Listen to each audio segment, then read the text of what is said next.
Hai, saya Kade Karini, saya seorang travel blogger.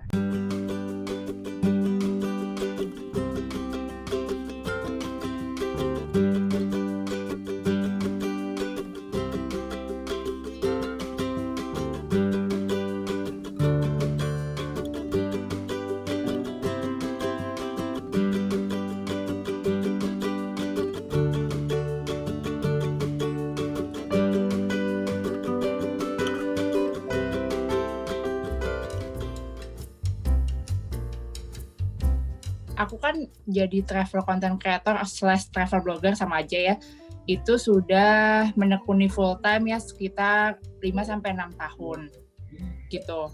Dan selama 5-6 tahun ini nggak pernah expect bakalan ada pandemi corona gini, sama sekali nggak bakal nyangka lah gitu kan. Kayak ya udah 5-6 tahun ini semua lancar-lancar aja gitu. Paling cuman kayak bedanya di karirnya makin bagus sama atau lagi sepi kayak gitu aja sih di freelancer kan. Cuman nggak pernah nyangka kalau bakal ada pariwisata ditutup tuh, nggak pernah nyangka. Nggak taunya sampai sekarang. Dulu sih aku sih awal-awal tuh nyangkanya cuman ya 3 bulan 5 bulan lah gitu. Nggak taunya sekarang udah sampai 8 bulan gitu. Kayak nggak nyangka banget. Setelah aku pivot ke kontennya jadi beda, jadi konten dekorasi rumah atau kayak tanaman, makan di rumah gitu, masak-masak di rumah, itu tuh udah mendingan banget dibanding awal-awal kayak aku nggak bikin konten apapun, karena kan pasti kan shock ya, nggak bisa traveling, nggak bisa bikin konten gitu kan, kalau dari sisi freelancer content creator ya. Cuman makin setelah aku menemukan konten aku yang lain, aku jadi kayak udah lebih mendingan banget karena ada banyak beberapa brand yang masuk yang di luar tourism. Aku selalu mikir harus selalu ada expectation management. Jadi kalau misalkan dalam sebulan aku misalkan ya let's say kita bisa dapat 30 gitu, 30 juta. Bukan berarti bulan keduanya aku bisa dapat 30 juta gitu. Jadi aku selalu kayak kalau misalkan dapat 30 juta dalam Januari misalkan gitu, kita tuh kalau rata aja setiap bulan aku dapetnya cuma 5 juta gitu. Jadi aku selalu mikir kayak gitu. Jadi sisanya itu ya udah bonus aja, aku masukin di yang lain gitu. Jadi pengeluaran aku pokoknya setiap bulan 5 juta, mau nanti Februari dapetnya 100 juta kayak mau nanti Juni dapetnya lebih kayak gitu. Tapi pokoknya bottom line aku tuh spend-nya 5 juta. Berarti kalau misalkan ada lebih, ya mungkin itu bisa aku masukin untuk upgrade tools, beli kamera, beli lensa, kayak gitu. Tapi kalau untuk pengeluaran utama, aku selalu bottom line aja, 5 juta gitu.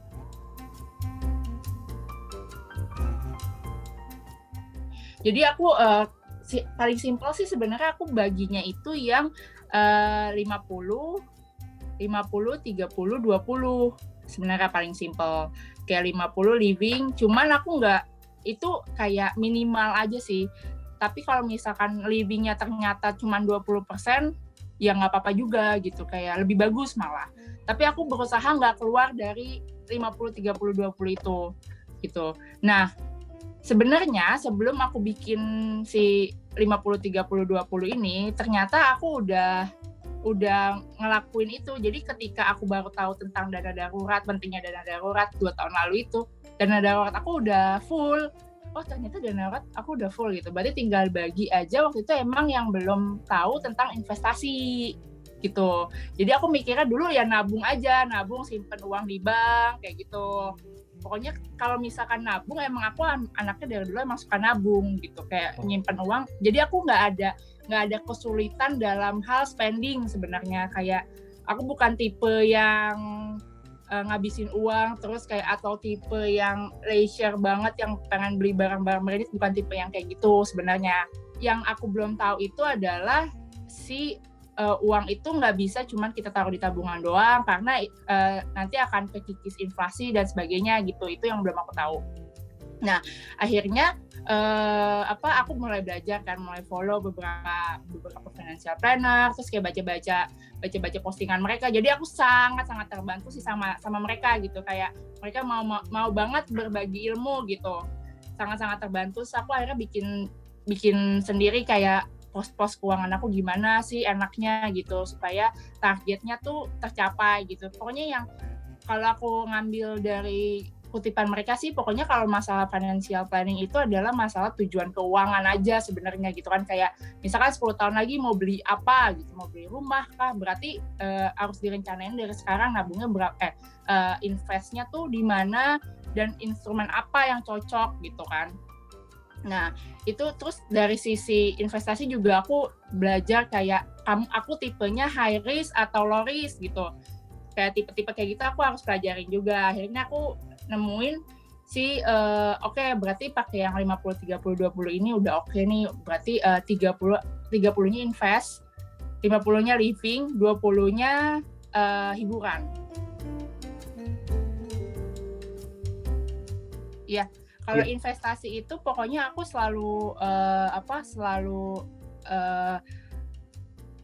sisain sih 30% itu kan. Cuman memang aku bukan tipe yang kayak setiap bulan tuh aku pasti nabung saham. Nah, tapi kalau misalkan kayak obligasi kayak ori kayak gitu-gitu, itu kan keluarnya kan ada yang setiap bulan, ada yang nggak setiap bulan kayak gitu kan. Jadi aku biasanya yang setiap bulan aku selalu tabung itu selalu saham. Cuman memang karena aku bukan high risk, aku bagi lagi kan, karena aku bukan high risk jadi aku nggak naruh di saham banyak, tapi aku rutin tiap bulan gitu. Tapi kalau misalkan kayak obligasi itu aku nggak rutin, paling aku kayak 3 bulan sekali naruh, jadi dikumpulin dulu baru ntar lagi ada ori 17 nih, oke aku beli gitu, lagi ada cukup nih segini gitu, kayak gitu sih kalau dari aku.